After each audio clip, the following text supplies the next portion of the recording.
ডাকসু সহ অর্থাৎ ঢাকা বিশ্ববিদ্যালয় সহ সবগুলো বিশ্ববিদ্যালয়ে যেগুলো নির্বাচন হয়েছে সেখানে আমি দেখেছি একটি নির্দিষ্ট ছাত্র সংগঠনের A team, B team, C team কাজ করে।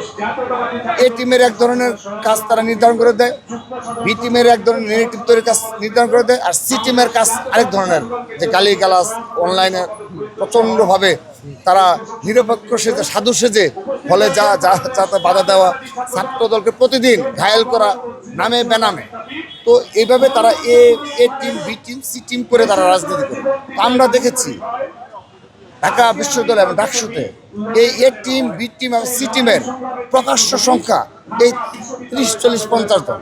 অর্থাৎ আপনি যদি এ টিম যারা, অর্থাৎ আপনি ছাত্র শিবিরের যদি আপনি কেন্দ্রীয় কমিটি সহ, ঢাকা বিশ্ববিদ্যালয় কমিটি সহ ঢাকা বিশ্ববিদ্যালয়ের অ্যাক্টিভিস্ট যারা রয়েছে তাদের সংখ্যা দেখবেন আপনি 30-40 জন হাইস্ট। আমি বেশি বললাম, তারা তো কমিটি মানে 15, আর বাকিতে তার আত্মপ্রকাশ করে না। তারপর বি টিম হিসেবে যারা কাজ করে, যারা তাদের সাথেই থাকবে এবং সুশীল কথাবার্তা বলবে, কিন্তু কিছুটা নিরপেক্ষ সাজবে, ক্ষেত্র বিশেষে স্বার্থের জন্যে ইসলামের বিরুদ্ধেও কথাবার্তা বলবে। আপনি সিগারেট কোম্পানি থেকে আপনি কনসার্ট করবে, কিন্তু সেখানে বি টিমকে কাজে লাগানো হবে। তারপর সি টিমের কাজ থাকবে অনলাইনে সুশীল সেজে সাধারণ শিক্ষার্থী সারাক্ষণ গালি গালাজ এবং যে আপনার সোশ্যাল মিডিয়ার গ্রুপগুলো রয়েছে ঢাকা বিশ্ববিদ্যালয়ে সেখানে করা। তো এদের সংখ্যা খুব বেশি না। আমরা সেখানেও দেখছি শাহজালাল বিজ্ঞান ও প্রযুক্তি বিশ্ববিদ্যালয়েও এই সংখ্যাটা এই ধরনেরই।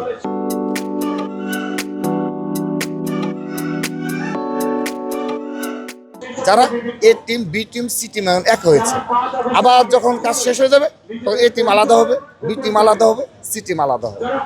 কিন্তু এখানে দেখবেন যে এ টিমে যারা রয়েছে তারা মুখোশধারী শয়তান, তারা একটা ভদ্র মানুষ হিসেবে নিজেকে উপস্থাপন করে, এবং তারা কখনো মনে হয় যে তারা কখনো মিথ্যা বলতে পারে না।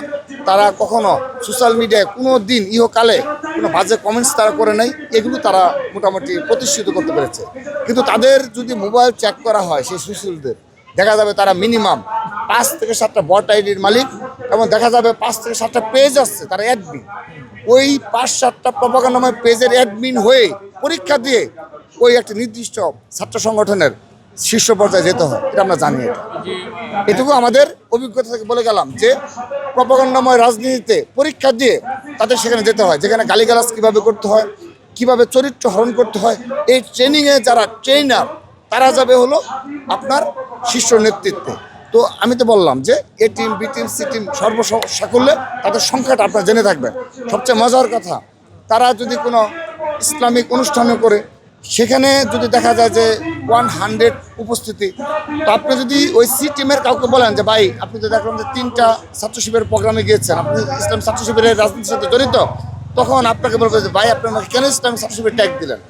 আপনার বিরুদ্ধে সে এমনভাবে কথা বলবে, এমনভাবে করবে যে আপনি নিজেই নাজেহাল হয়ে যাবেন, আপনি নিজেই লজ্জা পাবেন। তখন বলবো যে না, আমি প্রোগ্রাম অংশগ্রহণ করতে, আমি ছাত্র শিবির করি না।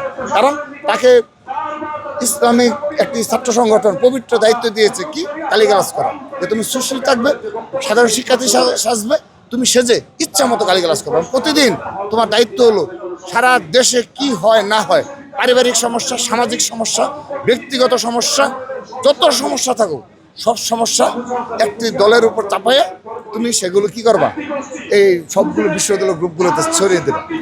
এগুলো হলো তারা, এইগুলো কাজগুলো তারা ইসলামের নামে করে। তো এই জন্যে শাহজালাল বিজ্ঞান ও প্রযুক্তি বিশ্ববিদ্যালয়ে আমরা শিক্ষক বলেন, সাধারণ শিক্ষার্থী বলেন, জাতীয়তাবাদী পরিবারের সন্তানরা সেখানে অনেকেই পড়াশোনা করে, আমরা জানি।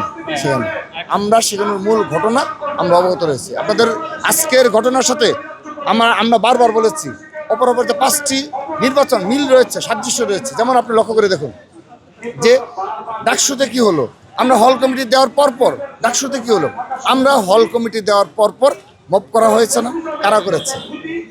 তারপর আপনার হলে হলে ছাত্রদলের ডাকসু নির্বাচন ঠিক পূর্ব মুহূর্তে এরা কারা ছিল, এরা এই কয়েক লোকজনিত আজকে সেম এই কাজটা হচ্ছে। অর্থাৎ তাদেরকে আমরা আর কোনো ছাড় দেবো না ইনশাআল্লাহ। ওই দিন শেষ হয়ে গেছে, ওই ধরনের দুষ্টামি শয়তানি রাজনীতি বাংলাদেশে কবর রচিত হবে ইনশাআল্লাহ।